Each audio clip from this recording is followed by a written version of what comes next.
Bismillahirrahmanirrahim. Assalamualaikum warahmatullahi wabarakatuh.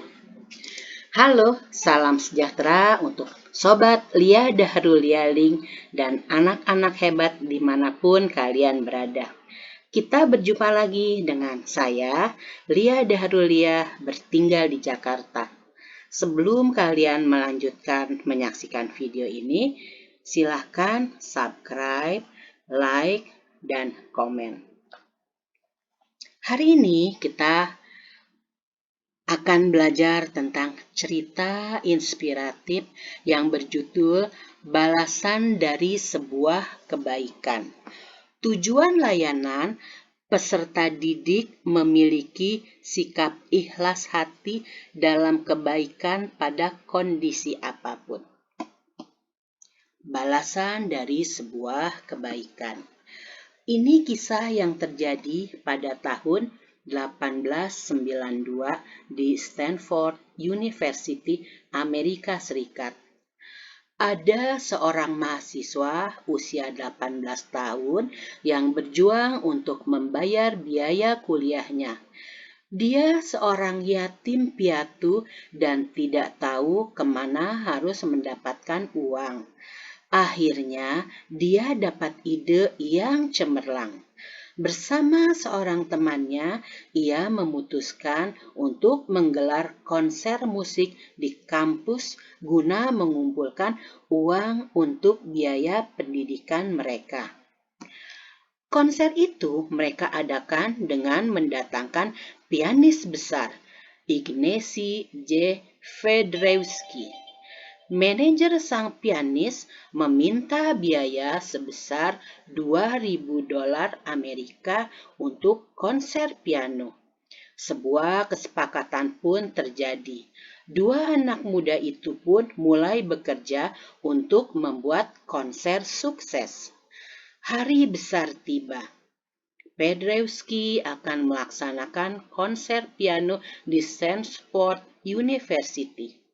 Tapi sayangnya, kedua mahasiswa tidak berhasil menjual tiket sesuai target.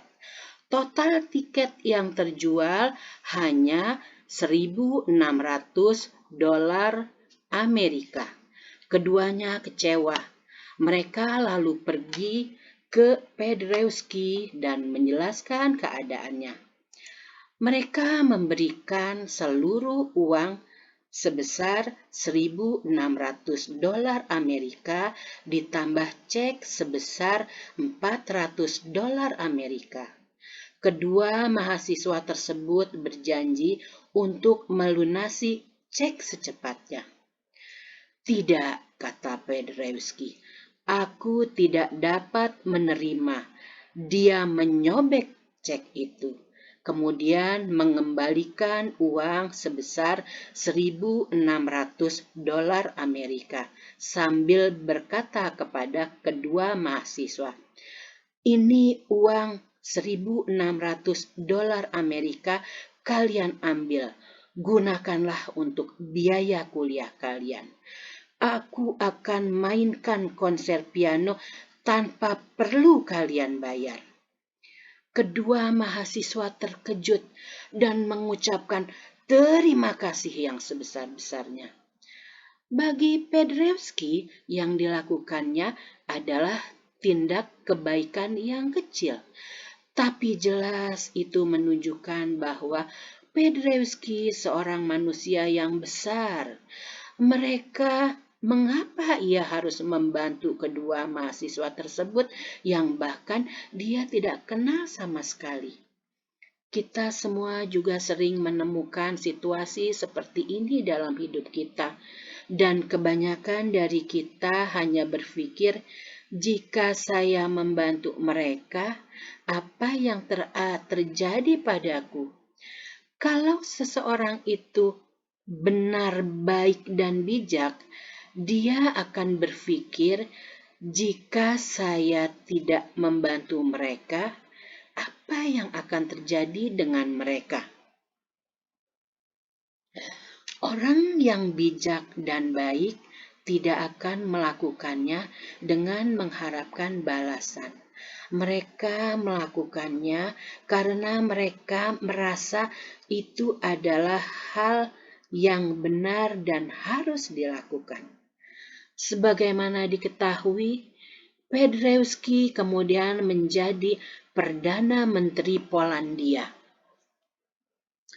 Dia seorang pemimpin besar, tapi sayangnya ketika Perang Dunia I dimulai, Polandia dilanda kelaparan. Ada lebih dari 1.500 juta orang kelaparan di negaranya, dan tidak ada uang untuk memberi makan mereka. Paderewski tidak tahu kemana harus berpaling untuk minta bantuan. Dia mengulurkan tangan ke administrasi makanan dan bantuan AS untuk minta pertolongan. Presiden Amerika Serikat saat itu, Herbert Hoover, setuju untuk membantu dan cepat dikirim bertonton bahan makanan untuk rakyat Polandia yang kelaparan. Akhirnya, sebuah bencana dapat dihindari. Paderewski lega sekali. Dia memutuskan untuk pergi bertemu dengan Hoover secara pribadi guna berterima kasih padanya. Ketika Paderewski mengucapkan terima kasih kepada Hoover atas sikap mulianya, Hoover cepat menyela dan berkata, "Anda tidak harus berterima kasih kepada saya, Pak Perdana Menteri. Anda mungkin sudah lupa, tetapi saya tidak akan pernah dapat melupakannya. Beberapa tahun yang lalu, Anda membantu biaya kuliah mahasiswa muda di Stanford University. Saya adalah salah satu dari mereka. Dunia adalah tempat yang indah.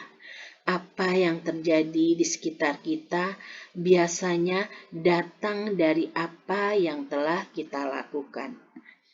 Pada saat ada kesempatan untuk membantu sesama, lakukanlah. Jangan pernah menghitung soal pahala atau mengharapkan balas budi. Kita tidak perlu tahu dari mana dan dengan cara apa balasan itu datang kepada kita. Janganlah kita jemu berbuat baik, karena apabila sudah datang waktunya, kita akan menuai. Karena itu, selama masih ada kesempatan bagi kita, marilah kita berbuat baik pada sesama. Sekian cerita inspiratif ini.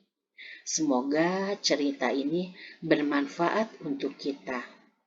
Ibu akhiri pelajaran hari ini dengan wabillahi taufik wal hidayah. Wassalamualaikum warahmatullahi wabarakatuh. Jangan lupa bagi yang belum subscribe, silakan di subscribe. Bagi yang sudah, silakan di like dan komen. Salam.